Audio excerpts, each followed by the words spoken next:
Hello, hello, hello, everyone. My name is Diamond Rivera of Diamond Rivera Films, and you are tuned into season 3 of Live Discussions with Diamond podcast. And today I have some very special guests, two people in particular that for me have been very beneficial to my dance career for the past 10 years. People that I consider really big figures in the New Orleans dance culture and the dance scene. And without further ado, I'd love to announce here that we have the one and only from Liquid Rhythm Dance Company, Miss Mariangel and Derik Dallas. And this way. Whoa, what's up? What's up? Yeah, this is ours. Yeah, no, you're good. You're good. How's everyone? How's everyone? How y'all doing? Absolutely, everything's good. And honestly, I'm so happy that I'm able to have you on this platform tonight because again, this for me, like I've told you privately, this is really a celebration and my aspect to celebrate all of the hard work, all of the things that you've contributed to the dance scene, but also contributed to New Orleans in particular, and realizing how much of an impact that you've had on many people like myself and others. Because again, when people think about the dance scene, sometimes they really do forget about a lot of the cities that really are pushing forward, pushing the culture forward, making an impact within their communities and helping their communities. So for me, again, it's a celebration. It means a lot to me to bring you on here because again, even during these times with COVID and everything, it's really important, like myself, to check up on those that really I care about. And, it's great to see that you guys are doing well. And at least, before we get things started, how are you guys doing during these, kind of crazy times? We're good. Everybody I think has their challenges and we have ours as well. Yeah. Obviously dancing is sort of like our main source of work, so that has stopped. So obviously challenges have presented itself, but family slowed down wise, considerably. right? Yes. But the family is good. The kids are great. They're back to school online, but back to school, Yes. and we are teaching online lessons. So we're adapting basically, Yes. like everyone else is right now, and that's the thing that this turn of events have definitely brought out of people is their adaptability. How are they able to adapt and overcome the situation? As dire as it may seem, but so that's one thing we're learning along with everyone else. Different ways to get ourselves out there other than what we were doing before. So it's a good thing, at least if you're looking at it half full type of thing, right? And not so much at the despair side. No, absolutely. And at least before we really get started on things too, I let a lot of my guests know is that throughout the interview, if people we have a lot of real-time live comments coming on. For example, we have the one and only Edwin Rivera out here shouting out to What's up, Edwin? Absolutely, and just seeing family right there, man. Yeah, even though we're not all physically there, you get to see that people really they care about you guys and want to see how you guys are doing. And with this platform, this is where we're able to do that. Even as you just talked already, it's like we still gotta go and hit one of those WrestleMania togethers. Right. You know what we're talking about. And it's special because, like you see with Edwin Rivera in particular, this man, of course, and one of my past guests, coming from the Bronx, migrating over to LA, but also with you guys performing at places like the Texas Salsa Congress and realizing that over the years of you constantly performing and then building those relationships. And even as I'm talking, you got Edwin here. How's the babies? And he's ready. The babies are like they're stretching out, of course. They're taller than me. 2 of them are taller than me. The other one is right here. That's not hard to do. I mean, considering she's like 4'8". I'm not. I'm 5'2". I'm proud. 5'2". She's rocking at 5'2".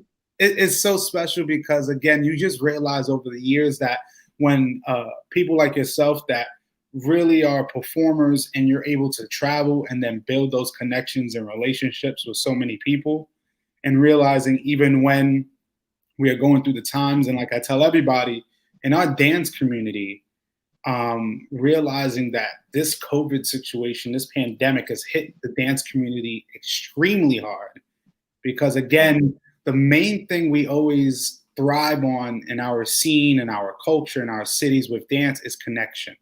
Yes. And being close to one another and realizing how important it is, how it was, and how we took it for granted.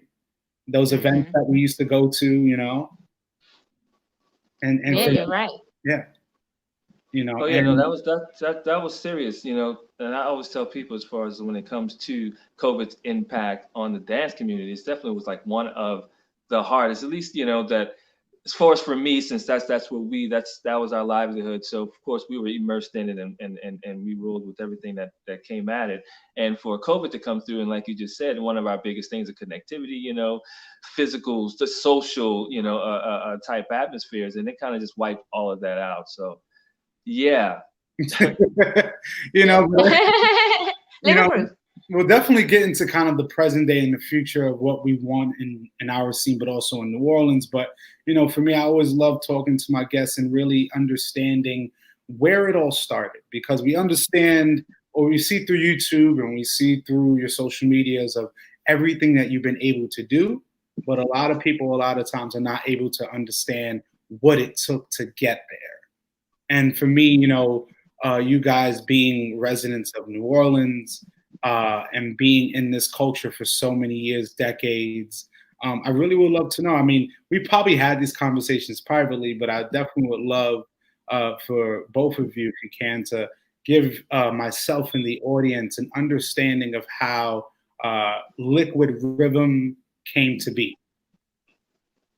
Well, it all started many years ago, right? Well, let's see. I mean, you want to go? You can go first. You're good. She's good at laying it out. So, yay, Nola in the house. So pretty much in 2001, we started Liquid Rhythm. Actually, Derik and another gentleman named Euphrates, they started the company. I had just kind of came into the community with my friends about a few months prior to that, to start kind of taking lessons, and I love the dancing. So I met him through a dance class, and when he started the company with Euphrates, I just went along because I just loved the way he taught and the way he danced and things like that. But everything started with an idea of just being able to combine the different styles of salsa and other styles of dancing in a format that we could do it together. So the company started with 6 people. About 4 of us came from different dance backgrounds, and 2 of us just wanted to dance. So we figured out a way to emerge these backgrounds. Derik came with hip hop. Euphrates came with house. I did modern contemporary. And then they have this guy named Caesar. And Caesar the crowd pleaser. There we go. Some guy. And Caesar was a very talented, at that time, very young man who did so much, had an ability to create a massive amount of footwork. And then we had 2 girls that they just wanted to dance, and they just like, we're here, part of the team, learn and grow together.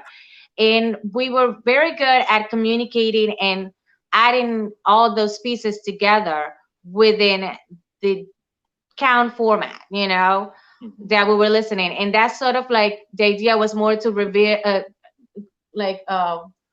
step away from just doing it was really, one style or the other or the other. It was more like we liked them all and we wanted to put them all together. Right. Well, the thing is, I guess if you kind of bring it in the sense of just trying to create, wanting to create, and I'm a creator first, to where it's like I'm always looking to create something. And when I got into dance, at least with salsa, one of the key things, at least it was the feeling that I had from doing it.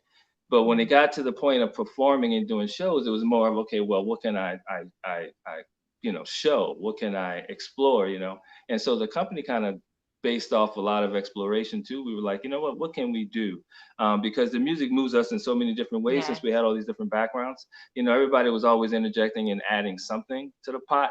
And so it was always like, you had your framework of salsa, and then you would have someone, throw in a little move from their background per se. It could be contemporary, it could be house, hip hop, whatever we had. Of course, we had also Caesar, who just was a phenomenal and then Yadi and footwork Cindy. guy, and then Yadi and Cindy, who could just adapt and do anything. So, it kind of made it easy to explore these things. And so the more we did it, the more, of course, we wanted to do more of it. And one of the first things that we all kind of saw that was going to make it kind of work is we entered this talent show. And we're like, you know what, we're going to, put something together. This is our first time really doing any choreography for the company at all. And so it was like, well, we're going to enter this talent show. And it was a talent show that was here in the city every year. And it was a really big talent show. At the time, it was called, I think, WYLD Talent Show, whatever. And it was from a radio station. It would have one every year. And it was a big to-do basically in New Orleans, per se, if you were in any type of little, entertainment or artistry. And mostly it was geared on singing, and I think, and maybe a lot of singing, mostly singing, right? I don't think there was anything else other than singing, right? And so we were like, we're going to get in it anyway, even though we're dancing. We heard of one other dance company who might have been entering, and so we were like, all right, I guess it is open for dancing. But anyway, we got into this competition, and we came up with our little routine. We went through our ups and downs trying to figure out what we're going to do. And we incorporated a little bit of what we were all doing. So we put some house in there. We put some hip hop in there. We had our salsa, of course. We borrowed some from American contemporary background. And then, of course, we had the other folks who could just do whatever needed to be done. So we put it together, we get in the competition, and boom, we win the damn thing. Or at least we get second, right? Which was crazy because each year they gave it to a singer. And this was the one year that you actually had a dance company or that ever made it into the show, let alone like into the top two. And definitely not a Latin crowd at all. No, man, these people were just getting exposed to it all together, like what in the world? And so, the Cachondea song, we used Cachondea, was very hype. Oh yeah, yes, I remember Cachondea. Yeah. And so the crowd just lit up. It was like, oh my gosh, who the heck, what is this? And so we really felt like we were on the cusp of something, because hey, it was like kind of putting it out there more, because the dance was already here in the city, but I had never seen it anywhere, other than from my classes, or if I went out with some friends to a club or something, I never recognized what was salsa from bachata to merengue or nothing. All the music sounded the same to me at the time. And so it may have been here, but I never really noticed it. And I felt like a lot of those people, just like, and I was in that audience that night, never noticed it either until we got out there and did that. And boom, it's like, wow, it can be exposed to other people, and it can bring, other folks in this and bring more, change with it. So we were like, let's go. So we were full blown ahead from there. Yeah. And he was like, yeah, we're going to go ahead and do this thing. And so we went and had everything legitimized, formed the company, boom, and there it is. Wow. And at least before we keep going, we even have Edwin here asking a question is, how did you guys manage to keep your style for almost 20 years? Not once have either of you have tried to look like anyone. And I think that's really important, because as you were talking about the creation, the importance of saying we have about a collective of people here with all different styles, and we're not just going to subject to one. We're going to collaborate. I'm a firmer believer that whatever you have learned prior to salsa or prior of you committing to a salsa team, you should use it. I was always kind of in that mood of just kind of breaking rules when it came to dancing and things like that. Personally, I come from a background of a Martha Graham classes that I took. I took 13 years of that. So it was very specific. And then I went into just all of a sudden, when I moved to the United States, I started taking all these other lessons. And the technique that, even though it was very specific that I learned in my country, I was able to use those to the new things that I was doing. And in 6 months, I was dancing in point shoes, and I was doing tap and jazz and things like that I never experienced before. So when it came to salsa, it was very important to just kind of make sure that I utilize that. Yeah. You see, in allowing each other just bring the prior experience into the table is what makes us different.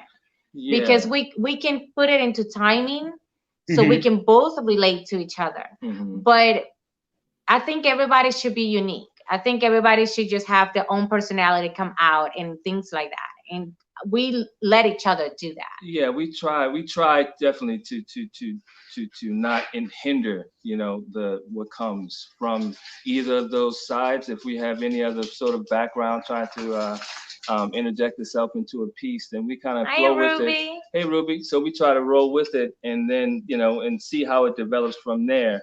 But to get back to Edwin's question, you know, one thing that we would do is for us to kind of just keep ourselves and not try to really look like everyone else was. If we were actually coming up with something and choreographing, if we felt that it was done before, or it looked like a particular performer or group or what have you, you know, we would look to change it. Or if we felt that it was something that, you know, was like, you know what, everyone does this, or, you know, it's just common, you know, it's expected, it's exciting, but everyone does it. So we'll try to maybe change that up and give it a different approach per se, not sort of throw everything out, but we're always looking for different approaches to things, you know, just to the basic step alone. I mean, there's 50 million ways you can variate this thing. And so we're always looking for different approaches to just things that we knew and things that felt good to us.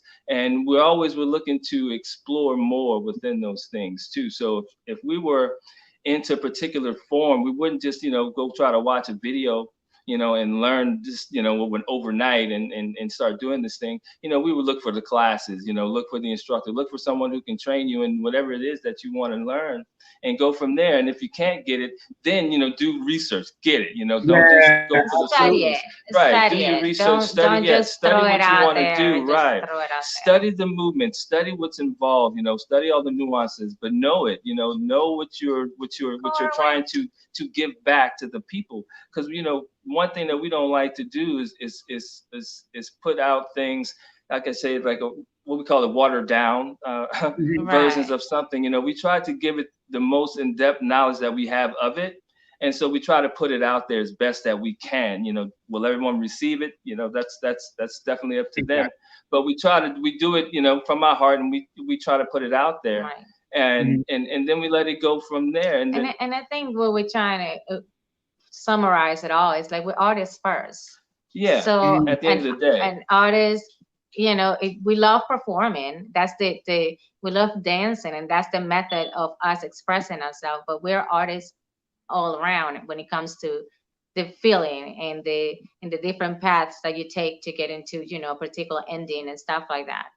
And for artists, you know, when you have the individual artists, they express everything on this, you know, by themselves. But when you have the duo, and we're both unique artists on our way, we find a way to mix it together and make it work. You know, and that's when you see the type of pieces that we that we do. No, absolutely, and I think that kind of now, in a sense, because you started, like you said, around 2001, and where this kind of really started to begin, and you started to mesh the pieces together. And then I remember too, because myself, I've had many connections with people in New Orleans dating back to like 2003. So for me, realizing then around 2005, and this was a really tough time for people in New Orleans and also in the South specifically, when Hurricane Katrina came. And for me, my recollection of it was people that I knew who at times didn't have a phone, and you could only contact them when they contacted you.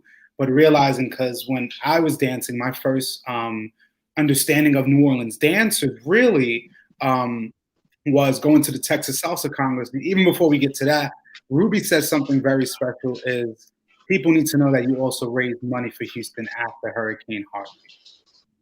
And thank you. And we were so happy to be able to just being able to help. Oh yeah. You know, so and I love you, Ruby. Yeah, so. mad love for Ruby in Texas. No, yeah, we got some of our start in Texas, so yeah, we got special place here for Texas altogether. Yeah, and seeing that connection too, because even through the hardships, seeing that when cities and people can come together, because again, when Hurricane Katrina hit and realizing a lot of the dancers that I met at the Texas House of Congress, literally months later, because the Congress is in March, and I believe this situation with Katrina happened in August, around maybe, I believe it was August. August, yeah. And I remember because I was actually on a cruise in the Gulf. Oh, wow. And we had to depart and go somewhere else, and then hearing about it, but then wondering, what about the people that live there? What about the communities? And realizing through stories that we've talked about privately, that I've talked with others, but I would love to understand, what was that time like as being a dance community, like when Katrina happened and post Katrina, that rebuilding, and what was that like? It was odd. It was painful. We had a very, prior to Katrina, New Orleans had a very bright scene or a community. It wasn't a lot of people, but it was very, I guess maybe we didn't have so many options out there, so it was very kind of centralized, and it was amazing. We got to meet amazing dancers in New Orleans that Troy Anthony used to just bring for events and things like that. And we had a very tight community. We all knew each other, even though we danced in different companies. It was really chill when it came to things like that. Katrina hit in August of 2005, and it was bad. I mean, you can't just, there's no words to really explain in the sense of loss, for the city, for the community, for personal. So it was a very rough time to be in. We were at the time of period where we were acquiring to do work with the university, and we were doing programs with kids and the schools and things like that. So even though we didn't travel as much, we did a lot of things locally. We got involved with a lot of that, and all of a sudden all that got cut off, like immediately. And we ended up, at the time, we were parents already. We had a toddler, and I was pregnant, 6 months pregnant. So we went to Memphis, and then from Memphis we went to Michigan, and we had to sit down and just be parents. So dancing for us had to take a little halt for a little while, just to take care of what we had to do. And to take in everything what was going on. I mean, that was a lot happening all at once, with her being pregnant at the particular time.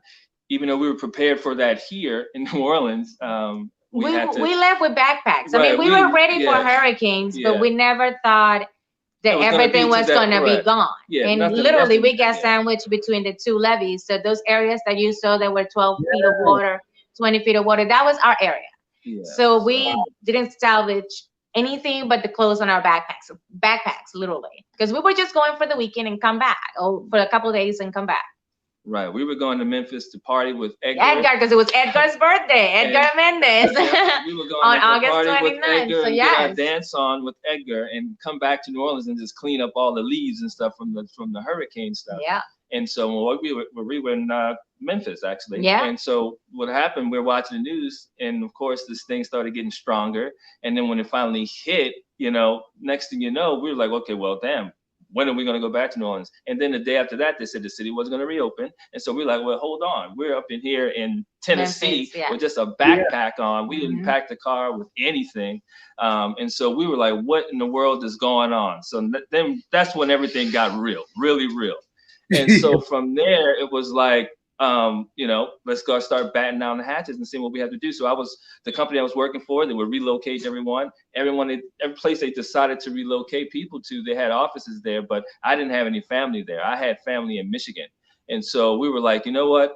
wifey is pregnant, and we want to make sure that we still have some sort of, this groundedness and stability from family. So we wanted to go where family was. So my sister was in Michigan. We went to Michigan, and we were just there the year prior to that, about 6 months, working. yeah. And so we were like, we're familiar with Michigan. Let's go back to Michigan and let's just see what happens. And so that's where we ended up. And we were there for 3 years. 3 years. We came back in November of 2008.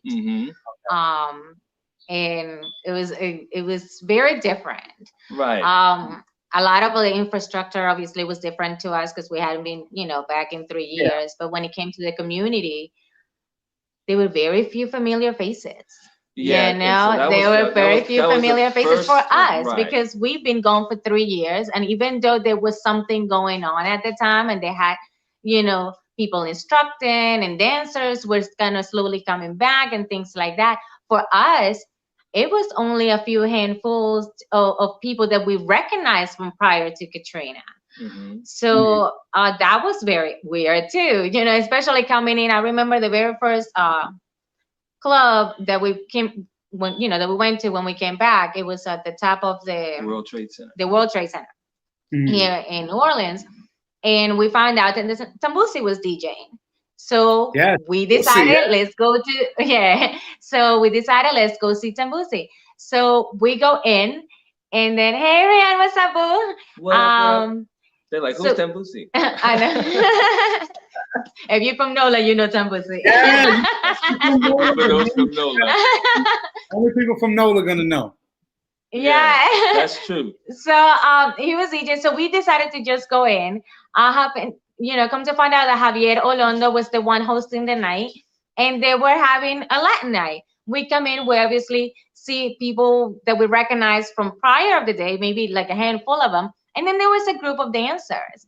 Within those dancers was Tumai and who was it? Well, Brian and Mike and Oscar Hershey. Yeah, I call him Oscar. Oscar. Those guys were there that night. And with a group of other people. I mean, I probably can't recall all the names. But we walked in, and obviously elder people that haven't seen us for 3 years were like, oh my God, Derik and Mary, blah, blah, blah. So everybody else is like, well, who are these guys? And then all of a sudden we go put our things down, and then we go dance, and they're like, okay, well, who really are these guys? Because they just show up, they say hello to the older crew, and then all of a sudden they just start dancing. We don't know them from Adam, right?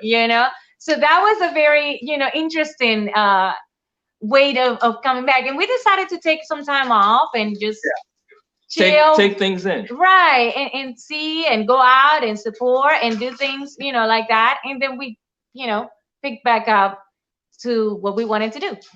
No, absolutely. And I think it's really important, like as I was saying earlier, the names that you're bringing up is very important because, like we said, if you're not from New Orleans, you wouldn't understand. But even me being a New York person, traveling to New Orleans, and we'll get to that, and me now focusing and learning the people of the culture, because I understood from people who lived in New Orleans that when Katrina hit, and you said the same thing, when you came back, it wasn't the same community. Because then, you also had people like Troy and Georgette that then went to Texas, but also went to New York, and realizing that a lot of your dancers had migrated elsewhere because of also safety. It wasn't because of dance anymore. This was, you had to find a new life, but realizing we had to buckle up and get going. I mean, the fact that we were parents, we had a toddler, I was 6 months pregnant. It was really for us. Dancing had to take a step back, and we had to be parents. We had to take care of our family and making sure that we were able to little by little start moving on from everything that had happened. Right, to get their footing again, because really that was a serious moment. I mean, to where people lost everything. I mean, that's included. I'm not gonna lie. It was very, very weird going to sleep the night before, knowing that the hurricane had passed, the wind had passed, and everything else, and that the city made it. To wake up the next morning and turn the TV on because we wanted to drive back home, and your entire city is underwater. everything. And then you sit there and you just like, what's going on? Like for me, what's the point that up to this day, just the memories put me in sort of like a painful memory, you know? No, and I understand that for me, even when I even think about it, because even though I wasn't there to experience it, me as a 14, 15-year-old kid watching it on TV, but also having friends who live there that have to call me from Florida while driving to find a hotel to stay in because they can go back to their homes. Because again, you can't talk about New Orleans without understanding that. I tell you this, is that people from New Orleans, one thing I always love and respect is the word resilient, and realizing that even through the tragedies, there's triumph. And realizing that when I started myself, I would say around 2010, I started coming to New Orleans from a friend, my friend Bianca, and she allowed me, that was my first time meeting you guys. This was in the French Quarter. We was at the French Quarter. There was like a Latin spot in that area where that dog is now. There was a spot around there. Yeah, Cafe Brazil, and then you had which was on the corner, and then you had Frenchman, the other Blue Nile, which is right across the street from it. Blue Nile. And those were the spots. Like, me going, like you said, you're coming back in 2008. And then me coming, my first experience was the jazz festival performing, and then kind of being pushed into, all right, let's go dancing. But also then meeting you guys, one of the few people, or the first people I met, even though I knew many others just from congresses elsewhere, but really realizing, like, you know, people were telling me about, because again, 2010 or 2008, that's just a few years removed from everything. And I wanted people to understand was I was going to New Orleans to have a great time, but I was also there to learn about what really happened, because I was so intrigued as still a teenager or going into my 20s, but feeling the love from so many people that also told me how much pain they went through. I really, it took me back, but it made me be more interested and say, I need to learn more about this city, because these people can go through all of these tragedies, but still have a smile on their face, have a great time, and still treat people who aren't from that city with so much love. And that was very important, because again, people who don't know, when you live in New York, it's not the same. It's very even people in New York can agree we don't look at each other in the face a lot. We don't really acknowledge. Many New Yorkers don't acknowledge each other. We can be anywhere else. Let me tell you something. I will not leave New Orleans. This is the most friendly place ever. I tell you firsthand, I didn't even speak the language when I got here, and everybody was always so nice. And the food is way too good to leave anyway. So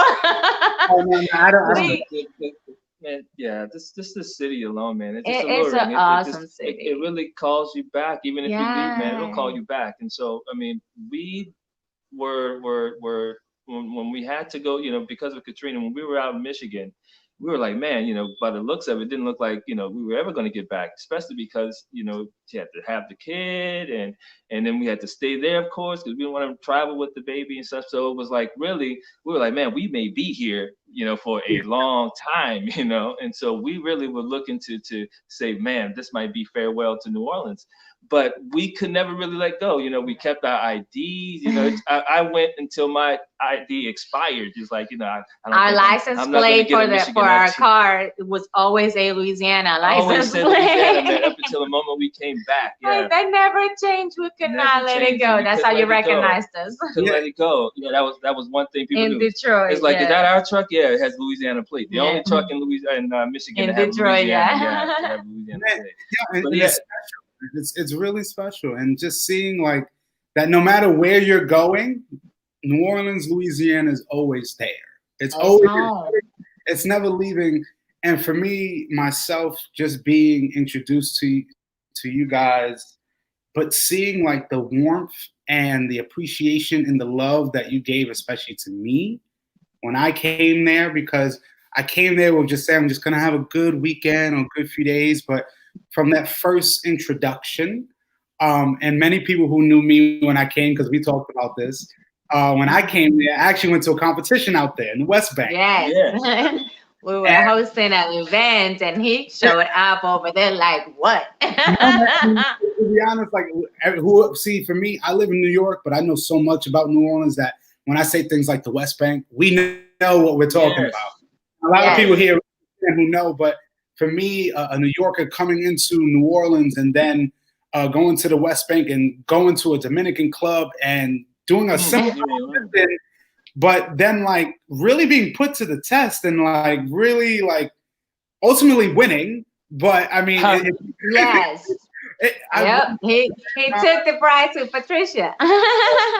and so for me, it's like he was a Jack and Jill. It was a Jack and Jill, so he didn't know who he was going to be paired up with. It was completely random. But that wasn't your first competition here, though.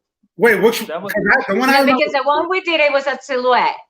Yes, you are right. That was the second. I think that was.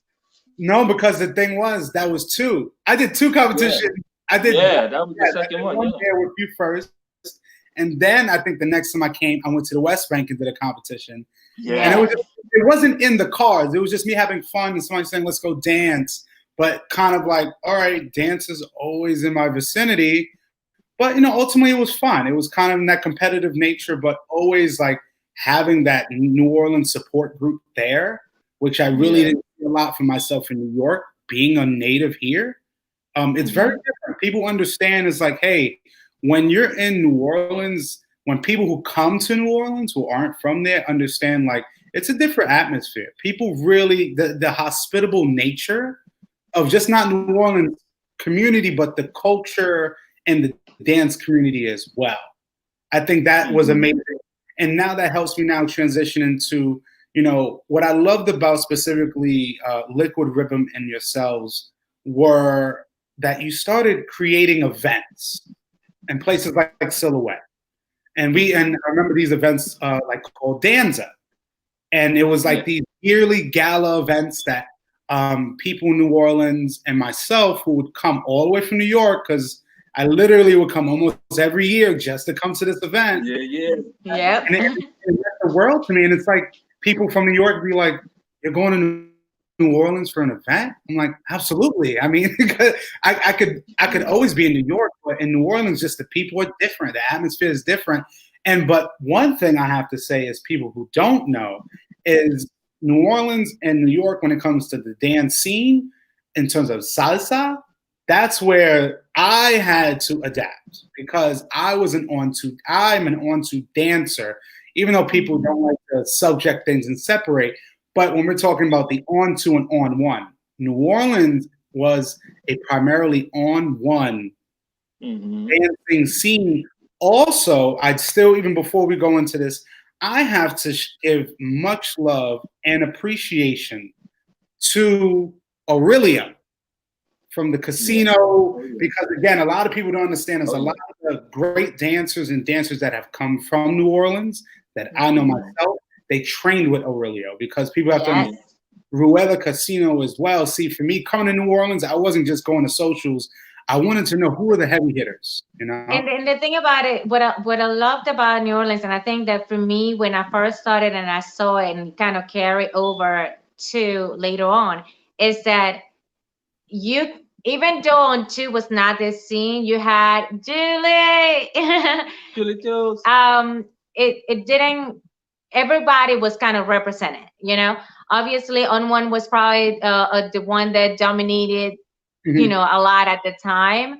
But Cuban dancing had a very strong presence here, and then there still was always the on 2 presence as well. It wasn't probably as big. Now I think it's a lot more spread out in an equal way. But when you are in New Orleans, you're not gonna go to a place and think that you're gonna dance on 1 all night long or on 2 all night long or Cuban all night long. You got to know that you're going to go for the experience, and the experience is that you're going to find people from all over, all different styles in the same place. So that's what I liked about it. That personally, when I had to leave New Orleans to go to other states to to dance and stuff, it was easier for me to adapt to any state, or any city, because I was exposed enough back home. Even though, it was in a small pocket, I was exposed more at home. So I was able to follow and go to an on-to city and be able to dance with people. Yeah, that was one good thing about, New Orleans in general when it came to the salsa scene, is that you had that various, you had all these different styles, training in their different, respectives, but yet they would all come together and they'd go to the same clubs and get their little hustle on. But what was cool about the city is that we were always exposed to more than just one style. And that was the thing. That's what really opened my eyes to the dance. Like, wow, there's so much more out there. But it was always, the exposure that they were getting from the West Coast side, from the East Coast side, right. Cuban stuff, the Dominicans coming from across that. But it was definitely just so much, just being exposed. But which was cool though, they would go to the clubs on the weekend and then everybody would throw down, regardless of where they were training or what team they were on. It was an awesome time to how the city was forming back together. That for us, we found similarities from before. Like a lot of people do just have seen what has started after, but very few have. Cool to see the two differences, because you definitely have that gap of time to where there was nothing, and then you have the time to when you have some of the more prominent figures in the dance now. They can sort of mark their beginning at that Katrina moment. So from 2005 on, so you have your crowd from 2000, 2001, our time, up until 2005. Then there's that gap, and then all the new dancers who may have just started to come up right before Katrina, they now come of age, they can go out now. But you had that crowd and some of the dancers, because when we left, actually one of the gentlemen from our teams, he started to do a lot of training and teaching here. It was Chino. And so a lot of people really, they got their beginning with Chino, even though Chino was actually in that first category of right before Katrina. Because kind of came back. Right. Yeah, same with Bianca too. She was sort of like on that she was just coming into the game as well, pre-Katrina, and then the storm hit. So her and Chino kind of they were one of the first ones. Lindsay too.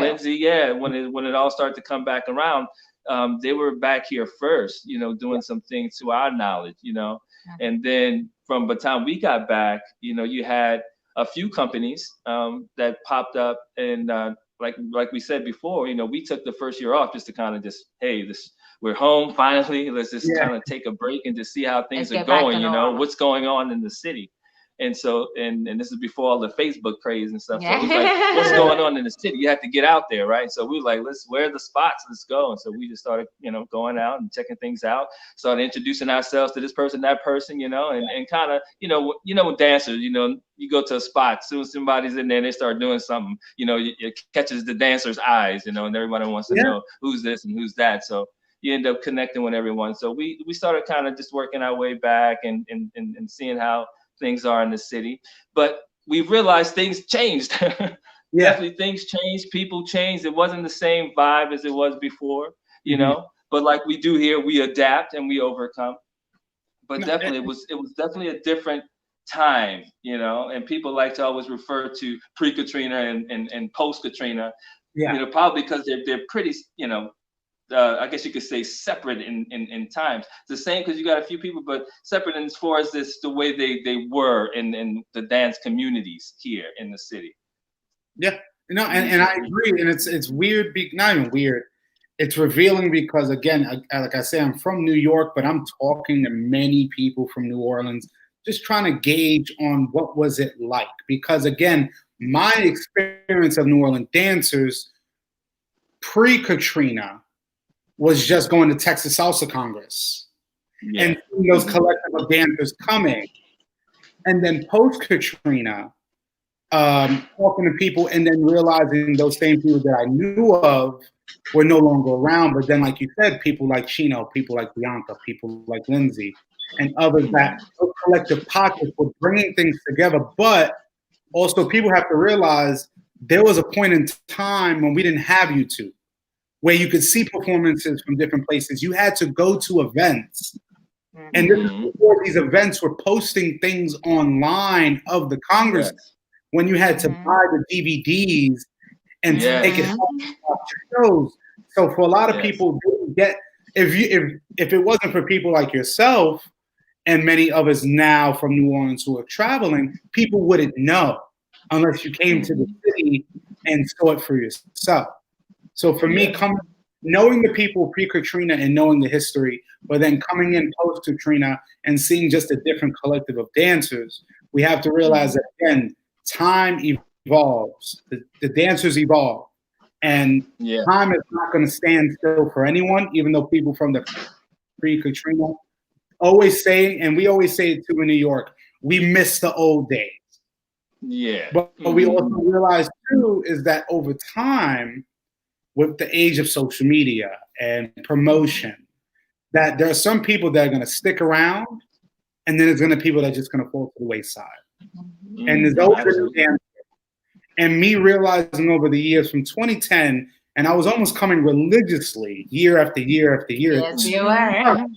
Yeah, 2-3 times a year, and still always seeing liquid rhythm. And it's like, man, I just love that no matter what, whether it was pre-Katrina, post, you're still here and you're still doing it. But now you were creating like the event called Danza, this gala that not only had dancers from New Orleans, you invited people from other cities. And that right there was because it allowed people to see New Orleans for all of its glory, but also allowing people from other cities to socialize with one another from New Orleans and realizing there is a scene in New Orleans. Because a lot of people sometimes when I'm traveling and I'm like, yeah, I go to New Orleans to dance, and this was maybe around the early 2010s, and people are like, really? What's there? I'm like, well, you gotta go. And then realizing how amazing it is, because again, you talked about the collective of knowledge that as dance knowledge that yourself, Derik, and the collective, the collection of dancers you had in Liquid Rhythm from the beginning, that was very, that had different, that were versatile and different dance styles. But people also understand, besides Silhouette, you had, you know, Dragon's Den, Mojitos, the infamous Mo Chalet, when we had, you know, yes, love it. like bounce music and all that stuff. Honestly, right. New Orleans so special because it showed that the dancers you were going to meet were already versatile. They weren't just one-dimensional. They were vast.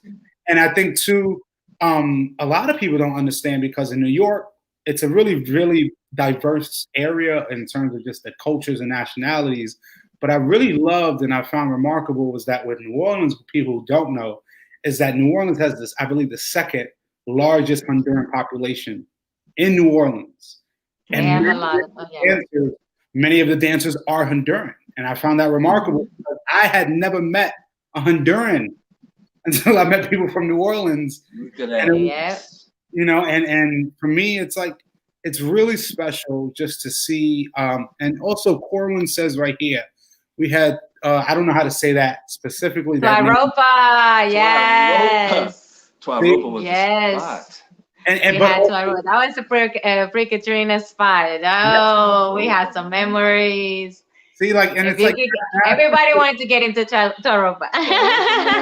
And what's crazy, like, I mean, you had some people come through Twaropa, man. You had your Gordon Neals coming through there, Juan Matos, man. It was the MTV girls. I forget the competition she won, but yeah, Troy was bringing people left and right through there, and so really, Lucy Lou, yeah, man, it was like, so really with he was exposing, you know, the dancers there to a lot more than just what was in New Orleans. So it's like we always felt just connected in general, just to the dance from whatever style you were doing. If you were doing LA style, if you were doing on-two mambo, if you were doing Cuban, whoever, it didn't matter, man. We saw it all, and we.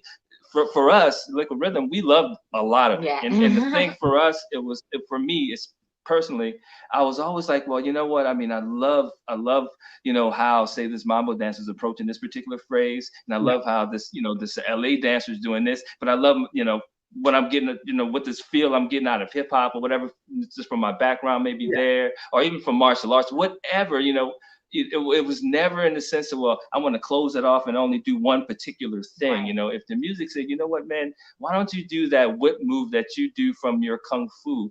That might work well there if you put it within the timing sequence, so on and so forth, whatever happened. And so from there, man, I swear it was always, what can we do? And that's what I love here in the city. You're never going to get, the same thing.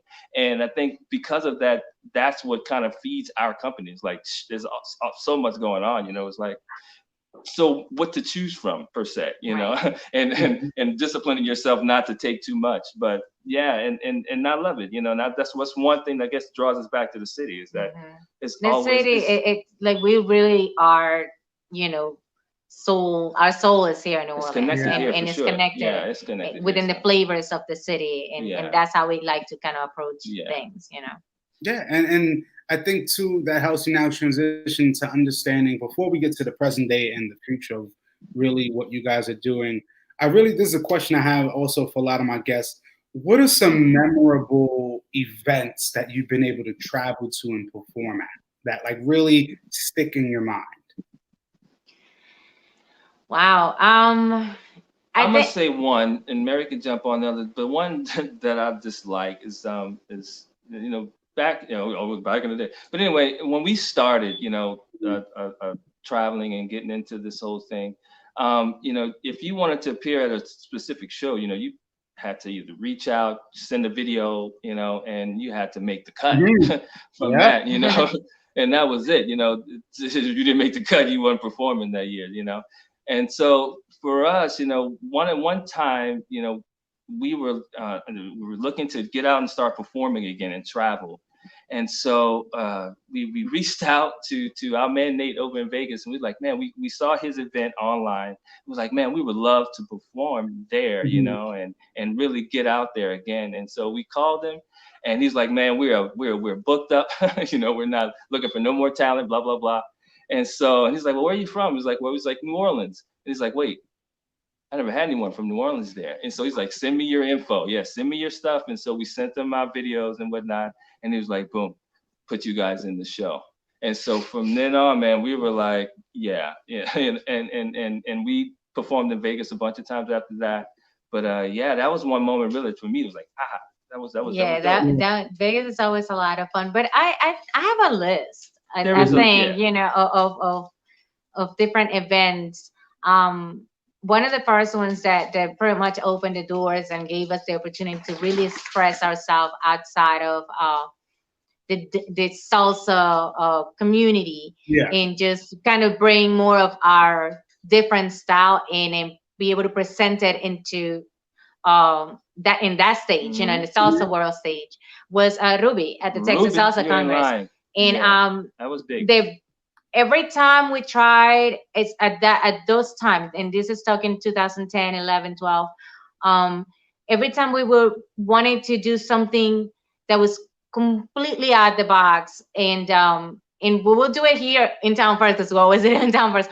But we wanted to take it there. They had the Sunday night performances that was pretty much open, and it gave us the opportunity to really put pieces out there that were not so-called the salsa routine, that they were really touching to different things. One of the pieces that probably for us made us feel like, what, we are definitely going into the right in the right track was our hometown piece that we did over in Texas. I don't know if you've seen it, where we paint our faces on stage. And just remembering and just having those memories of that first time, and just like everybody's done up and all ready and pretty backstage, and I'm sitting there with my hair all messy, no makeup on, some sweatpants, and we're just like, okay, and everybody's like, okay, but you guys got to go on stage, and we're feeling like maybe we made a mistake, maybe we shouldn't do this, and stuff, what people are gonna think, and then just going in there and just sitting down and just getting started, and just the reaction that we had, we just felt that even though we had tried before, that time was like a point, and we had that experience at the Texas Congress. Memphis, we have been going to Memphis since before Katrina. I went to Memphis the year of Katrina in 2003, and that was, another thing that they let us come in and for the Memphis convention, and they called us. So, it felt really good that, somebody's like, hey, you know what, y'all come over and you should do something in Memphis. We saw you guys in Dallas. We have mad love for Atlanta. Barrio Bash, Alan and Nia has their family to us. That Flavor Invasion with when Gordon and Alan Nia were there and everything. Those places have also an amazing time, for us. We have worked with Eric and in Atlanta and in Huntsville. In Greenville, for us, it's very. There's a bunch of different ones because of moments, right? Yeah. So it's very tough because we have experienced so much within those times. So picking one, it wouldn't do the others justice. No, because every one of them has such a different place in our hearts, and they all make this so much of a gratitude feeling for letting our crazy little heads just come on the stage and do our thing and express ourselves the way that we like to express ourselves, Yeah. And for me, it's like, it's really special to hear because, again, when you can say I can't even put it into one show, and realizing throughout the years that so many shows have those moments that will always stick with you. I think that's what in our dance community is really special for us as performers. Because it's great to be a social dancer, but as a performer, being able to travel and meet other performers and learn and be inspired from them, that's something we definitely can't take for granted, especially now. I mean, with everything now going on, and that really kind of helps me now transition into now the closing and understanding the present day of what you guys have been doing in terms of just with the online features, and then also looking towards the future. So, I mean, for me, I've definitely always been studying you throughout the years, and now we realize during COVID, the online portion of teaching and doing business is really fundamental and is what is essential at this point. I mean, I do understand as well that now slowly dancers are actually, or a studio, or people who have the studio spaces and their teams, they're finding ways to connect still with their students and their communities. And, for me, I've always studied you and I know a lot of information, but, could you kind of give the audience as well some information on what you guys have been able to do during these tough times in terms of the teaching aspects? Well, when everything started, we took just a few weeks to just kind of gather ourselves and just see what was the game plan going to look like. We always being the ones that teach in person, so online, and I'm sure like a lot of dancers their online was not the choice that they had prior to, just doing videos and stuff like that. So that was definitely a challenge, and just kind of getting used to that and seeing what approach we were gonna do, to keep moving. We found that there was a lot of classes being offered where, it was just free classes, just trying to keep everybody going and things like that, and donation basis and stuff like that. For us, we wanted to make sure that we did something that it wasn't such a yes or nay, gamble on that aspect, because we have to think about our family and our kids and stuff. So we decided to just go into just bringing the cost down and just, still delivering that detail instruction that we were doing in the studio. It has opened up, the first few months were great. We had a lot of classes, and then, as the time passes, you start getting sort of like that regular set of people that it's always kind of consistent, and that's a great thing, because we're very thankful for all our students and that they've been there to support us through these times. But other than that, thinking about just the health of everybody doesn't let us kind of move forward into getting into the studio yet. Yeah. It's just kind of hold back and making sure that everybody's safe before we make that step forward. And that's how we've been kind of handling things. We're currently teaching 4 lessons every week. Yeah. We decided to go more with the fitness aspect of it. So we started with 2 fitness classes, which was the salsa cardio and the bachata cardio. And those have been going weekly for pretty much the entire time of the whole COVID. Yeah. And then later on, we added a lady styling class and a cha-cha footwear class that we've been also doing. And that's pretty much how we stay active with that. And just recently, a couple of weeks ago, I started teaching a kids class, just like 3-4 kids in person. in person. But that's the only thing outside of our online things. And we've done a couple of privates, and online things, shows wise and stuff like that. And I said, keep them busy. Right. At least trying to stay busy. And that's the thing. And making the transition. Kids keep me more busy. Well, making the transition, like no one thought that they would be in this long, No one was really looking for the long haul in this. So everyone probably, and in the beginning we were putting Band-Aids on everything and we didn't know how big of a gash we had, So it's like right now people are realizing that gash, some people are bleeding out. Others are seeing what they can do to stitch it up, man, so they can continue on. And so that's kind of how we are until things can kind of get back to where our mainstay was, which is basically out teaching the classes, being able to perform, travel, and teaching things of that nature. So, and that's for most dancers. If part of your income was coming from you being able to perform and travel and do shows, I mean, a lot of them are suffering right now because all that was just wiped out. Like overnight, basically. And so from there, if they weren't prepared for that, which a lot weren't, because these dancers don't have that sort of privy, and especially if you have kiddos, you're kind of doing a lot, and so from there, we're just trying to make sure that we're still able to teach, of course, and keep Liquid Rhythm going, in whatever capacity that may be. Now it's online, so we're doing as much as we can to where we can still offer what we would normally do.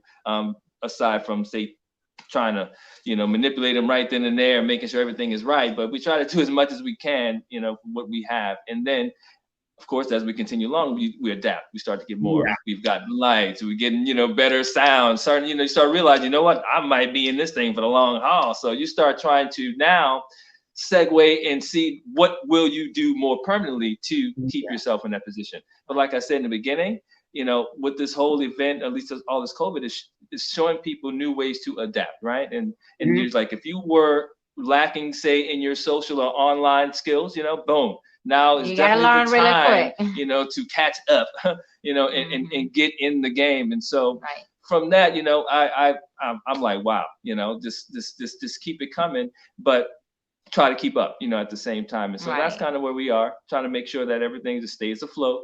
As much as possible. Right. And when things get, a little bit more along our lines of what we're normally doing, then we'll definitely get back into that. But until then, they can find us all online. Absolutely. Unless you live in NOLA. Yeah. You live in NOLA. We might be able to arrange something. And I appreciate it because, again, as dance directors, focusing on, of course, you want your students to have fun and learn and be educated, but safety is the most important. And realizing that you both capitalizing and really working with the online portion and realizing you can still reach your students in some capacity, it means a lot. And it shows how much you want your reach to still be there. That even with this going on, there isn't an excuse. If there is a way, you will push forward to make it. There's the will, there's the way, yeah. Exactly. And that's huge. That's huge. Yeah, I'll never forget. I mean, we were in the midst of this was, I think, one of our initial Michigan runs, and we were working, and I'll never forget, man. A friend of mine told me, he's like, listen, when things get rough, you better learn how to do what you have to do, hustle. And that was the first time someone ever told me that. I was like, what, hustle? I'm not about hustling. I like security, So when I heard that, I was like, okay, and it really stuck with me, all this time. And I'm like, yeah, man, when things get rough, you better learn how to hustle. And so that's kind of, what I see a lot of Right. our community is doing. They're making sure that they get their hustle right, and they're able to continue to do what they love, because no one wants to just all of a sudden overnight to stop doing what you love. So you try to find a way that you can keep it going. And big up to those who are able to do so. I see how you've definitely challenged your energy now into the live discussions, which is super dope. And that further, shows people that, listen, yeah, well, there's a will, there's a way. If you, are given an opportunity, or you're faced with something, you can find or manage your way into, making it something of your own, and or as an extension of what you already have. Because you got them Diamond Rivera films, but definitely. Now, and again, I appreciate it, because for me, even with this COVID, having an opportunity to talk with people like yourself and the many others that I've been able to, it allows me to connect and understand more of the human side.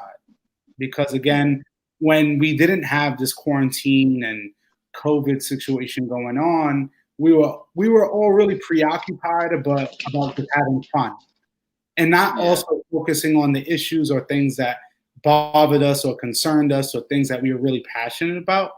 So for me, having these times to be able to speak to people like you, and being able to listen and to understand the stories, having that one-on-one kind of quality time, and having also other people learn of the journey that both of you have went through to get to where you are now, it speaks volumes. And for me, it's important, because I always want to be able to learn from others that have done it before me.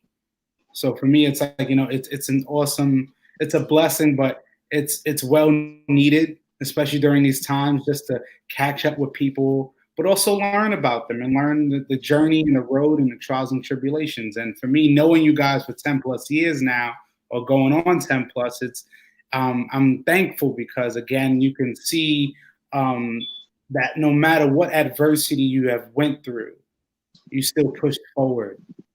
And to see that even what we're going through now, it's not stopping you.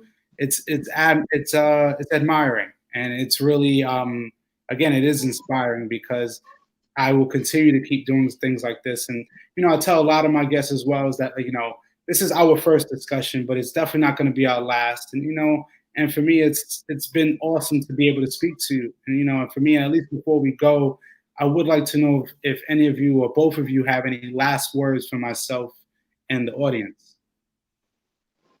Well, I would like to close out with just understanding failure is not an option, and you shouldn't let that be an option for yourself.